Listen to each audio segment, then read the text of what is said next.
조창인 씨가 쓴 이 가시곡이라는 소설이 있습니다. 이 가시고기는 특이한 고기인데요. 이 엄마 고기는 알을 낳고 그냥 떠나버립니다. 그러면 이 아빠 고기가 생명을 걸고 이 알을 지킵니다.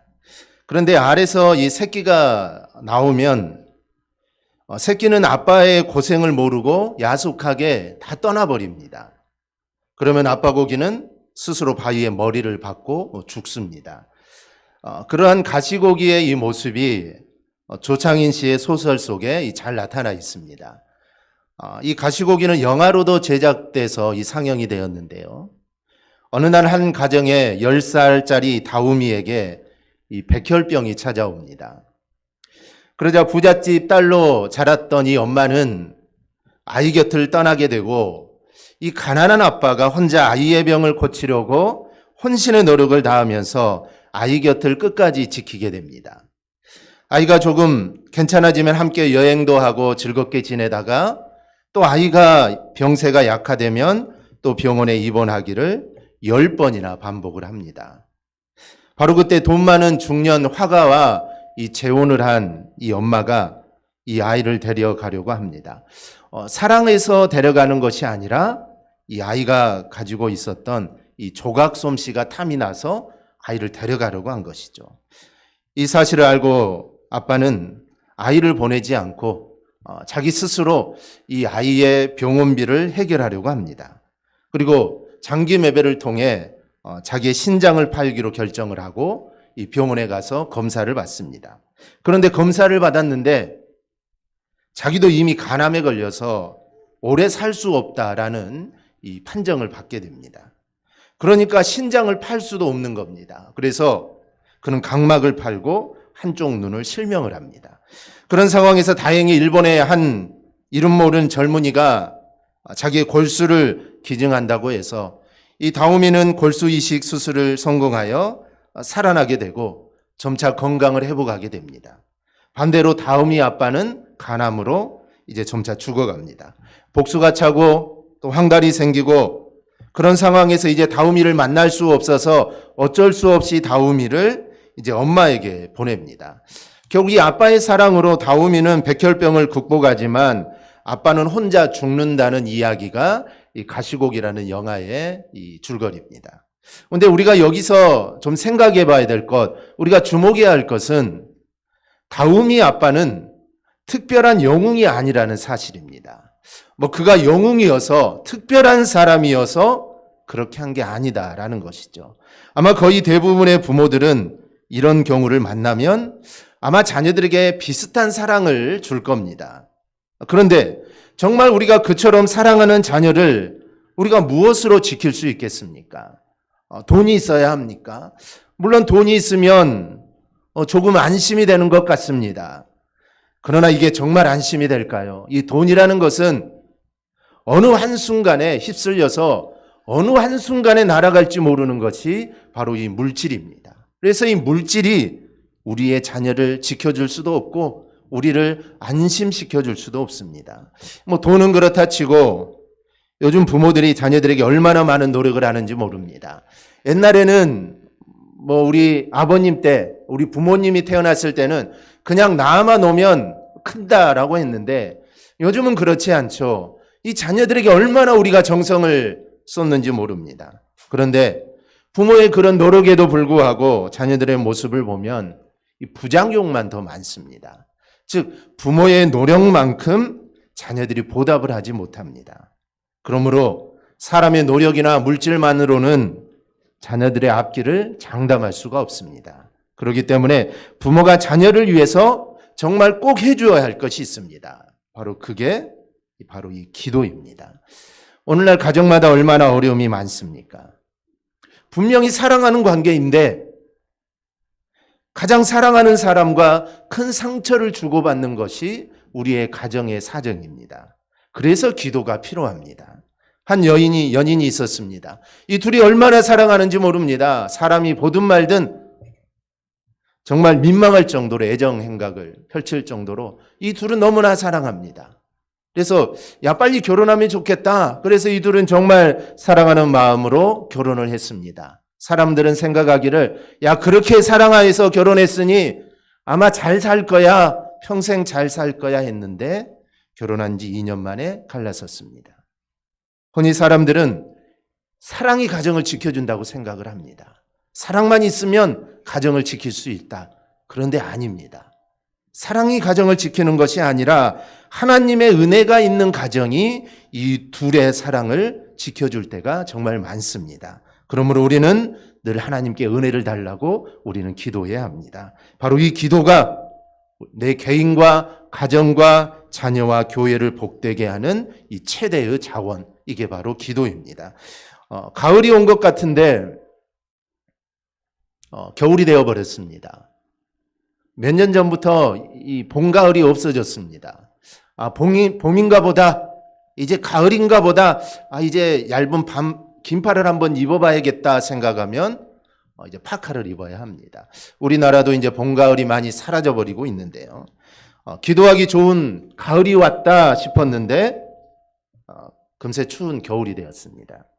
그렇다고 기도를 포기하지 마시고 기도만이 나의 가정과 자녀와 교회를 살리는 길임을 기억하고 늘 기도의 자리를 지키는 삶을 우리가 살아갈 수 있기를 바랍니다. 여러분, 성도의 삶의 목적이 뭘까요?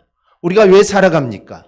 우리가 살아가는 이유는 하나님을 영화롭게 하는 것과 하나님을 기쁘시게 하는 겁니다. 그런데 하나님을 영화롭게 하고 하나님을 기쁘시게 하는 일들은 많습니다.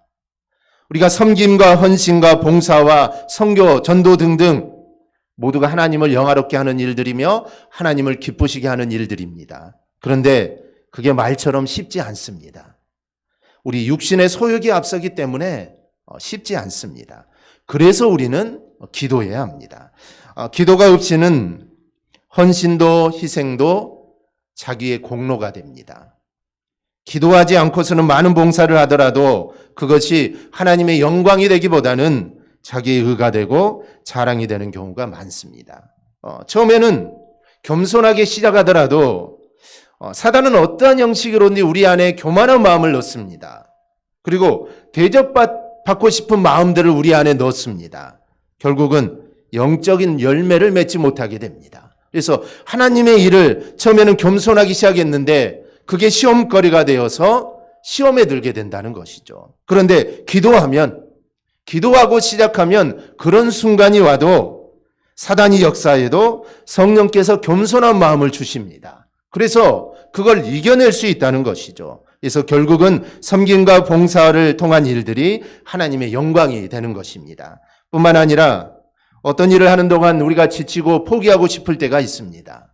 교회 안에 우리가 봉사하는 거, 섬기는 것도 그러고 우리가 하나님의 일을 하고 세상 일을 할 때 이게 포기하고 싶고 이제 좀 그만해야겠다라는 생각이 들 때가 있는데 기도하면 성령께서 그걸 이겨낼 힘을 우리에게 주십니다. 그래서 무엇을 하든지 기도가 먼저입니다. 즉 봉사를 하든 아니면 전도를 하든 어떤 일을 하든지 항상 먼저 해야 하는 것은 바로 이 기도입니다. 기도하면 많은 일들이 일어납니다. 오늘 본문은 기도하면 역사하는 힘이 큰 일들이 나타난다고 합니다. 우선 기도는 고난을 바꾸어 놓는다고 합니다. 본문 13절에 보면 너희 중에 고난당하는 자가 있느냐 그는 기도할 것이요 라고 말씀합니다. 이 말씀은 기도하면 고난당하는 상황이 바뀐다는 겁니다. 고난을 없애주시든지 아니면 고난을 이기는 힘을 주시든지 기도하면 그렇게 해주겠다라는 의미입니다. 즉 고난당하는 자가 있느냐? 그럼 기도하라. 이 짧은 구절은 고난과 기도를 강하게 연결하고 있습니다. 고난은 다른 게 없다는 것입니다. 너희가 고난을 당하는데 너희 다른 거 생각하지 마라. 고난은 그럼 기도해야지. 이건 하나의 공식입니다. 1 플러스 1은 2가 되듯이 고난하면 그래 기도해야지. 이건 하나의 공식입니다. 그래서 우리는 고난이 나에게 오면 무조건 기도해야 합니다. 둘째는 기도는 병든 자를 일으킵니다. 병이 들었을 때 제일 먼저 생각하는 것은 치료죠. 내가 이 병에서 좀 치료함을 받아야 되겠다. 그래서 14절에서 기름을 바르며 그를 위하여 기도할지니라 라고 했습니다. 기름을 바르는 것은 당시 의술적인 수단이었습니다. 당시 교회 지도자들은 환자들을 방문하여 이 치유의 방편으로 의술을 사용함과 동시에 이 병자의 나음을 위해 하나님께 간구했습니다. 그래서 영적으로 병이 들어서 신앙이 나태해지고 또 영적인 침체를 겪고 있든 아니면 내가 육체적으로 병이 들어서 고통스러워하든 모두 다 기도해야 합니다. 이런 경우 혼자 기도하는 것은 힘들 수가 있습니다. 그러면 목회자의 기도를 청하여 교회가 함께 기도하는 게 필요합니다. 셋째는 기도는 제사함을 얻게 합니다. 믿음의 기도는 병든 자를 구원하는데 이때의 기도에는 믿음이라는 수식어가 붙어 있습니다. 이 병든 자를 치유하는 능력은 믿음을 요구하는 일임을 알 수 있습니다. 기름을 바르는 이 의학적인 치유 행위를 무시할 수 없지만 기도하는 것도 필요하며 그 기도는 반드시 믿음으로 해야 된다는 뜻입니다. 그러면서 야고보 사도가 강조하는 것이 16절입니다. 너의 죄를 서로 고백하며 병이 낫기를 위하여 서로 기도하라. 의인의 간구는 역사하는 힘이 큼이니라. 자신의 죄를 고백하는 것, 이거는 쉽지 않습니다. 내가 어떤 죄를 지었는지 고백하는 거 쉽지 않습니다. 이것은 정말 한 가족 안에서만 가능합니다. 이 가족이어도 쉽지 않죠. 가족 안에서도 쉽지 않습니다. 그런데 초대교회는 그렇게 했습니다. 그럼 이건 무엇을 말할까요? 초대교회는 한 가족이었습니다. 어찌 보면 진짜 가족보다 더 끈끈하게 묶여 있었던 가족이 바로 초대교회 성도들이었습니다. 그래서 그들은 서로에게 자신의 죄를 고백합니다. 야, 내가 이런 죄를 지었다. 내가 이런 죄를 지었다. 가족에게도 말할 수 없는 그런 일들을 서로 나눌 수 있었다는 것이죠. 그래서 너의 죄를 서로 고백하라 라고 말하는 겁니다. 한국교회의 부흥도 서로 죄를 고백함으로 시작이 되었습니다. 이 한국의 대부흥운동은 일시에 일어난 것이 아니라 이 시작점은 원산에서 선교사들이 기도회에서 시작이 되었습니다. 미국 남감리교 여선교사인 이 화이트 선교사의 인도로 시작된 이 기도회는 약 한 주일 동안 계속되었는데 이 기간 동안 의료 선교사 하디가 특별한 은혜를 받게 됩니다. 그는 자신의 무력함을 통회하는 기도를 하기 시작하는데 이것이 부흥운동의 이 발단이 되었습니다. 그는 과거 3년 동안 이 강원도의 일대에서 최선의 노력을 했지만 아무런 결실이 없다고 하면서 자신의 무능함을 솔직히 털어놓게 됩니다. 실패의 원인이 자신의 신앙적인 허물, 즉 한국인에게 백인으로서의 우월의식과 자만심에 찬 권위주의에 있었음을 그는 고백을 하게 됩니다. 하디 선교사의 고백적 회개로 거기에 참석한 모든 사람들에게 감명과 은혜가 되는 한편 이 한 선교사의 고백적인 기도로 시작된 이 부흥운동은 이후 평양 일대와 그리고 전국 각지의 부흥운동과 회개운동으로 퍼져나가기 시작을 하게 됩니다. 기도하면 이렇게 고난을 이길 수 있는 힘을 얻고 병든 자는 치료받으며 죄인은 죄사함을 받는 놀라운 일이 일어납니다. 그래서 오늘 보면 16절에서 의인의 간구는 역사하는 힘이 크다라고 말하는 겁니다. 그래서 우리의 이 기도는 역사하는 힘이 큽니다. 여기서 의인이라는 것은 정말 아무런 죄도 없고 의로운 사람이 아니라 죄가 없는 자를 의미하는 것이 아니라 하나님께 회개하여 용서받은 자를 의미합니다. 그래서 우리의 죄를 하나님께 내려놓고 회개하고 용서받은 자, 이 사람이 간구에는 역사하는 힘이 큰 것입니다. 하나님의 놀라운 역사가 일어나게 됩니다. 그런데 오늘 본문은 의인의 기도는 역사하는 힘이 크다고 했는데 얼마나 큰지 엘리야의 기도를 예로 들고 있습니다. 우리는 엘리야의 기도를 보면서 놀라게 됩니다. 야, 엘리야가 어떤 사람이기에, 그가 얼마나 대단한 사람이기에 그의 한 번의 기도로 3년 6개월 동안 비가 오지 않았을까? 그리고 그의 기도로 오지 않던 비가 어떻게 내렸을까? 야, 엘리야는 정말 대단한 사람이다 라고 생각을 합니다. 그런데 오늘 본문에 이렇게 말합니다. 17절입니다. 엘리야는 우리와 성정이 같은 사람이로되, 우리와 성정이 같다. 이 말은 우리와 똑같은 사람이라는 겁니다. 우리와 다르게 그가 뭐 신령하고 신비한 능력을 가지고 있는 사람이 아니라 그는 우리와 똑같은 사람이라는 겁니다.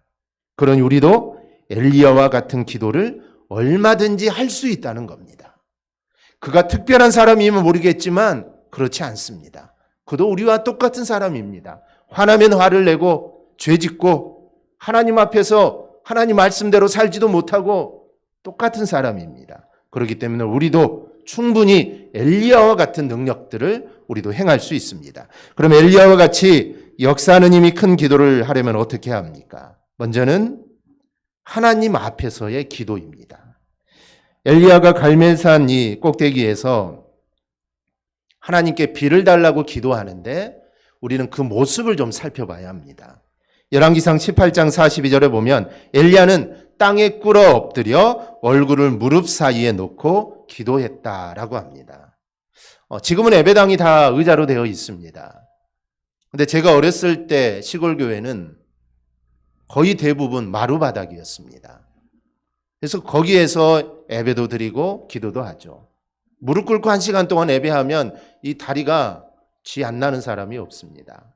그때는 왜 그렇게 또 하나님께 무릎을 꿇고 기도했는지, 뭐 요즘 그렇게 하라면 뭐 다 못하겠지만 그때는 그렇게 또 하나님께 예배하고 기도했습니다. 그래서 그때 기도를 조금 했던 분들은 이 엘리야의 기도를 흉내내서 많이 기도를 했습니다. 그래서 무릎을 꿇고 머리를 무릎 사이에 놓고 그렇게 기도를 하죠. 그런데 이 자세로는 기도를 오래 할 수 없습니다. 너무 힘듭니다. 그래서 잠깐 할 뿐이지 오래 기도가 안 됩니다. 그리고 나이가 먹으면 이 자세가 안 됩니다. 나이가 먹으면 무릎 꿇고 머리를 무릎 사이에 넣을 수가 없습니다. 중요한 것은 이렇게 따라하는 것도 필요하지만 엘리야가 왜 이렇게 기도했느냐는 것입니다. 서서 두 팔을 벌리고 기도할 수도 있겠죠. 그냥 무릎만 꿇고 기도할 수도 있는데 그럼 엘리야는 왜 무릎까지 꿇고 머리를 무릎 사이에 놓고 기도를 했을까요? 하나는 간절함입니다. 이 땅에 꿇어 엎드려라는 행동에서 우리는 간절함을 보게 됩니다. 땅에 꿇어 엎드려서 기도하는 것마도 정말 충분히 간절함을 볼 수 있는데 거기에다가 얼굴을 무릎 사이에 놓고 기도합니다. 그만큼 지금 엘리야의 기도는 간절하다는 것입니다. 또 하나는 겸손입니다. 겸손을 나타내는 대표적인 행동이 무릎을 꿇는 것입니다. 특히 땅에 꿇어 엎드리는 행동은 겸손과 복종을 분명하게 보여주는 행동이라고 할 수가 있습니다. 이미 하나님께서는 엘리야에게 이렇게 말했습니다. 내가 비를 내려주겠다. 비를 내려주겠다고 이미 말씀을 했습니다. 즉 엘리야가 기도하기 전에 하나님은 이제 때가 되어서 내가 비를 내려주겠다. 그러니 이렇게까지 행동할 필요가 없죠. 그냥 기도하면 됩니다. 왜냐하면 하나님이 비를 내려준다고 약속했기 때문입니다. 그런데 엘리야는 하나님께 대한 절대 복종과 지금 겸손을 표현하는 것입니다. 이유는 비가 자신의 노력으로, 자신의 능력으로 내리는 것이 아니라 바로 하나님께서 내려주신다는 것을 모든 사람에게 알려주기 위해서 그렇게 기도한 겁니다. 산 꼭대기에 서서 손을 펴고 하나님께 기도한다면 많은 사람들이 이걸 보고 야, 엘리야 정말 대단한 사람이구나. 그가 하나님께 기도하니 하나님 비를 내려줬구나. 아니라는 것이죠. 그는 무릎을 꿇고 머리를 박고 이 비는 내가 내리는 것이 아니라 하나님이 내린다는 겁니다. 또 하나는 오직 하나님만 바라보기 위한 행동입니다. 기도하는데 이 방해되는 것을 차단하기 위해 얼굴을 무릎 사이에 놓고 기도하였습니다. 즉 응답받기 위해서는 세상 소리를 차단해야 합니다. 세상 소리가 차단되지 않으면 하나님 앞에 기도한다고 해도 생각이 세상을 향하여 있기 때문에 우리가 온전한 기도를 할 수 없습니다. 그래서 엘리야 같이 얼굴을 무릎에 파묻는 자세가 필요합니다. 즉 하나님 외에는 나는 아무것도 듣지 않겠다. 바로 이런 자세가 우리에게 필요합니다. 여러분 한번 생각해 보십시오.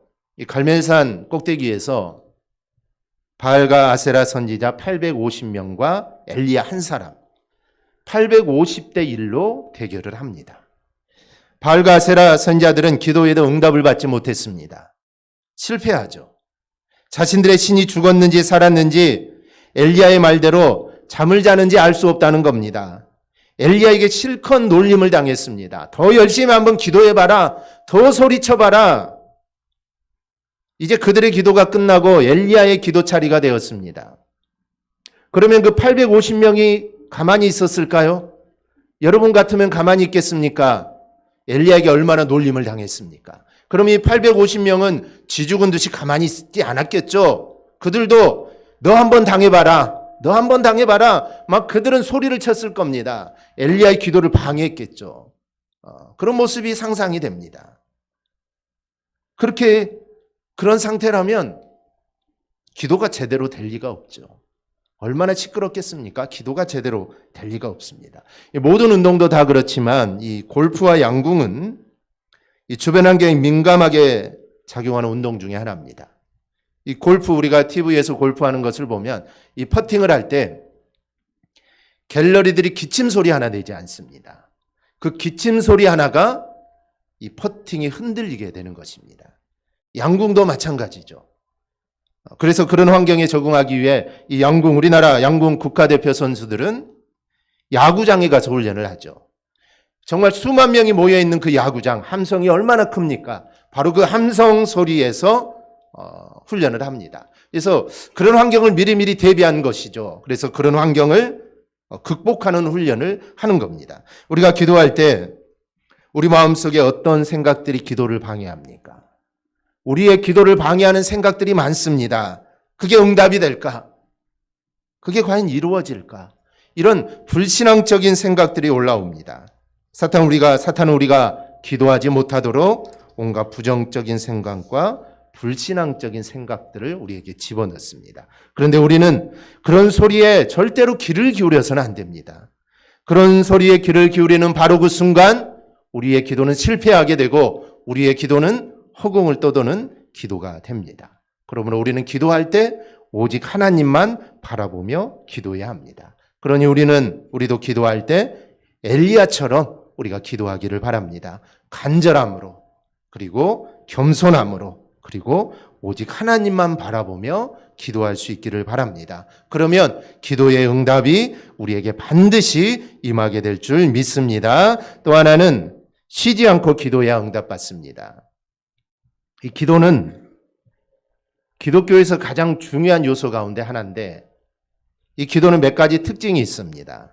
즉 하나님께 인정받는 기도, 또 하나님께 응답받는 기도가 되려면 간절함, 그리고 진심, 또 끈질김의 요소를 갖추고 기도해야 합니다. 이 세 가지가 다 중요하지만 무엇보다도 끈질김, 즉 쉬지 않고 기도하는 것이 정말 중요합니다. 오늘 본문에서 기도하라는 말이 나오는데 이 기도하라는 이 헬라어는 현재 능동형입니다. 능동형입니다. 이 말은 계속 기도할 것을 나타내는 말입니다. 즉 한 번 기도하고 마는 것이 아니라 계속 기도하라는 것입니다. 데살로니가전서 5장 17절 말씀 우리가 잘 알죠. 쉬지 말고 기도하라. 그러니까 기도는 기본적으로 쉬지 않고 기도해야 한다는 것이 포함되어 있습니다. 기도는 기본적으로 쉬지 않고 기도해야 합니다.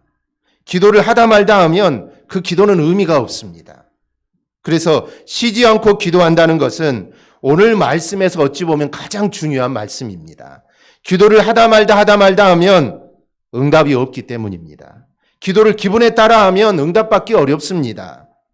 우리는 연약하여서 어려울 때는 잠깐 기도하고 괜찮아지면 또 쉬고 은혜 받으면 기도하고 또 시간이 지나면 또 쉬고 우리가 이럴 때가 많은데 그런데 이렇게 기도하면 우리는 하나님의 능력을 경험하기가 어렵습니다. 엘리야의 기도에서 그가 응답받은 비결은 바로 쉬지 않고 기도한 것에 있다라고 볼 수가 있습니다. 물론 엘리야의 기도의 응답은 이미 정해져 있다고 했습니다. 엘리야가 기도를 하든 기도를 하지 않든 하나님은 비를 내릴 겁니다. 그런데도 엘리야는 7번까지 사환에게 가서 확인하라고 합니다. 열왕기상 18장 43절입니다. 그의 사환에게 이르되 올라가 바다 쪽을 바라보라. 그가 올라가 바라보고 말하되 아무것도 없나이다. 이르되 7번까지 다시 가라. 이렇게 사환에게 7번씩이나 가라고 하면서 기도한 것은 엘리야는 쉬지 않고 기도한 것이 이미 몸에 배어 있기 때문입니다. 그래서 7번까지 가라고 한 것입니다. 7번까지 가라고 했는데 7이라는 숫자는 그냥 단순히 7번의 숫자를 의미하는 게 아닙니다. 이 7이라는 숫자는 히브리인들에게 하나님의 수입니다. 그리고 완전한 승리의 수를 의미합니다. 따라서 엘리야가 사환에게 7번까지 가서 너 확인해봐라 라고 한 것은 이 기도의 씨름에서 내가 응답을 받고 말겠다는 다부진 결의가 들어가 있는 것입니다. 나는 반드시 응답을 받겠다. 또 하나는 하나님이 나에게 응답하시리라는 완전한 신뢰의 표시이기도 합니다. 기도에서 승리는 한 번에 이루어지지 않습니다. 예수님께서 겟세마네 동산에서 십자가를 앞에 두고 간절하게 기도하셨는데 얼마나 간절하게 기도했던지 땀이 땅에 떨어지는 핏방울 같이 되더라 라고 말을 합니다. 그런데 마태복음의 기록에 보면 그렇게 기도하기를 주님은 3번이나 하셨습니다. 이렇게 기도하시고 주님도 응답을 받았습니다. 십자가를 질 수 있는 힘을 얻게 된 것이죠. 그래서 처음 기도할 때는 제자들에게 이렇게 말합니다. 내 마음이 매우 고민하여 죽게 되었으니 너희는 여기 머물러 나와 함께 깨어 있으라. 깨어 함께 기도하지 못하고 있는 졸고 있는 제자들에게 너희가 나와 함께 1시간도 이렇게 깨어 있을 수 없느냐? 제자들을 책망하십니다. 하지만 기도를 3번 마치신 예수님은 이제는 자고 쉬어라. 보라 때가 가까이 왔으니 인자가 죄인의 손에 팔리느니라. 십자가 앞에 매우 고민하던 모습은 다 사라졌습니다. 그리고 이제 십자가 앞에 담대해지셨습니다. 그래서 기도를 통하여 큰 힘을 얻으신 겁니다. 이렇게 문제를 해결하기 위한 기도는 간절히 몇 번 하는 기도로는 절대로 안 됩니다. 즉 간절한 기도, 쉬지 않는 기도가 하나님의 능력을 입고 문제를 해결하는 역사하는 힘이 큰 기도가 되는 것입니다. 지금은 그 어느 때보다 어려운 시기입니다. 이럴 때 우리 모두 함께 어려움을 이겨나갈 수 있도록 우리가 기도할 수 있기를 바랍니다.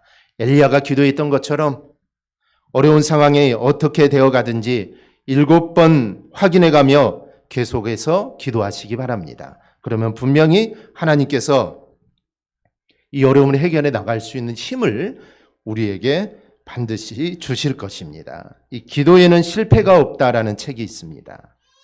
기도에는 실패가 없다.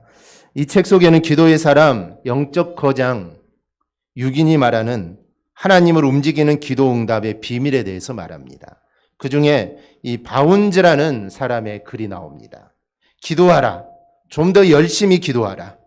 일상의 모든 영역에서 하나님이 베푸시는 은혜와 영적 소성함을 누릴 수 있을 때까지 절대로 기도를 멈추지 말라. 기도는 하나님의 일을 이루는 가장 강력한 무기이다. 다른 모든 것이 실패해도 기도에는 실패가 없다. 기도에 힘쓰는 사람은 성공할 수밖에 없고 기도에 실패하면 모든 것에서 실패한다. 이 기도는 특권이자 의무입니다. 구속력을 가지고 있는 피할 수 없는 가장 큰 의무가 바로 이 기도입니다. 그래서 우리는 거기에 우리를 단단히 묶어 누워야 할 가장 강력한 의무입니다. 우리는 기도하고 하나님은 응답하십니다. 이것이 기도하는 자가 누리는 최대의 행복입니다. 성경은 인간의 능력을 강조하지 않습니다. 성경은 믿음과 순종을 강요합니다. 능력은 하나님의 능력으로 충분합니다. 내 능력은 별로 중요하지 않습니다. 더 중요한 것은 하나님의 능력을 빌려 쓰는 끊이지 않는 이 기도가 우리에게 중요합니다. 그래서 우리는 이런 결단을 해야 합니다. 하나님이 말씀하시면 내가 그대로 따르겠습니다. 하나님의 뜻이라고 깨달아지는 것은 내가 즉시 받아들이고 그에 따라 내가 행하겠습니다. 이런 순종과 헌신이 우리에게 필요합니다. 이 바운즈의 말처럼 기도의 모든 것이 달려있다. 오직 기도만이 하나님의 일을 이룰 수 있다. 기도는 하나님의 일을 이루는 가장 강력한 무기다. 다른 모든 것이 실패해도 기도는 실패가 없다. 기도에 힘을 쓰는 사람은 성공할 수밖에 없고 기도에 실패함은 모든 것에서 실패한다. 여러분, 기도에는 실패가 없습니다. 우리 한번 따라해 볼까요? 기도에는 실패가 없다. 그렇습니다. 이 기도는 실패가 없습니다. 세상 일은 실패할 수 있죠. 내가 정말 노력해도 안 될 수도 있고 실패할 수도 있고 떨어질 수도 있습니다. 그런데 기도는 실패가 없습니다. 기도한 자는 다 성공하게 됩니다. 우리는 이 사실을 마음에 새겨야 합니다. 그리고 마음에 새기고 기도하여서 하나님의 놀라운 은혜를 직접 경험하며 살아가는 우리 모든 성도들이 되기를 주님의 이름으로 축원합니다. 아멘. 기도하겠습니다.